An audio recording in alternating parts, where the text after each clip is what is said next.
प्रधानमंत्री आवास योजना म्हणजेच घरकुल योजनेतील अन्यायाविरोधात AIMIM पक्षाचे आमरण उपोषण तिसऱ्या दिवशीही सुरूच आहे। प्रशासनाकडून प्रतिसाद न मिळाल्याने कार्यकर्त्यांनी आज म्हशीसमोर बिनबजाव आंदोलन करत निषेध नोंदवला।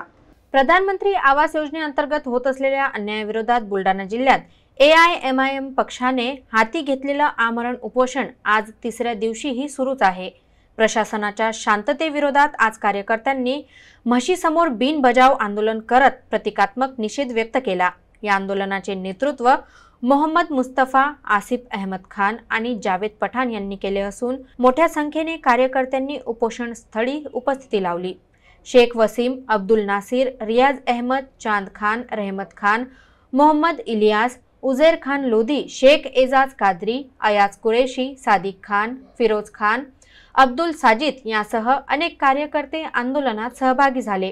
उपोषण स्थळी नाही कोणाच्या बापाचं घर, आमच्या हक्काचं घर आणि आवाज दो हम एक है अशा घोषणा देत कार्यकर्त्यांनी प्रशासनावर टीका केली। AIMIM पदाधिकाऱ्यांनी प्रशासनावर दुर्लक्षाचा आरोप करत सांगितलं की प्रशासन बहिरे झालं आहे, म्हणून आता आम्ही बिन वाजवून त्यांना जागा करतोय।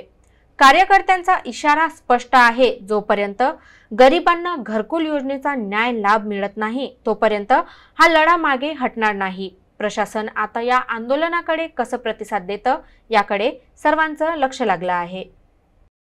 हमने आज बहस के सामने बीन बजाए और अकोला महानगर पालिका, अकोला जिला प्रशासन और साथ ही साथ मुख्यमंत्री साहब तक हमारी बात पहुंचना चाहिए कि अकोला में 3 दिन से भूख हड़ताल करने के बावजूद गरीब झोपड़पट्टी वासियों को अपना हक नहीं मिल रहा, उनको घरकुल नहीं मिल रहा, उनको पट्टे वाटप नहीं मिल रहा। मेरी आप तमाम अकोला वासियों से मांग है कि इस आवाज़ को मुख्यमंत्री साहब तक और जिला प्रशासन उसी के साथ साथ महानगर प्रशासन तक पहुँचाए। जय हिंद, जय महाराष्ट्र।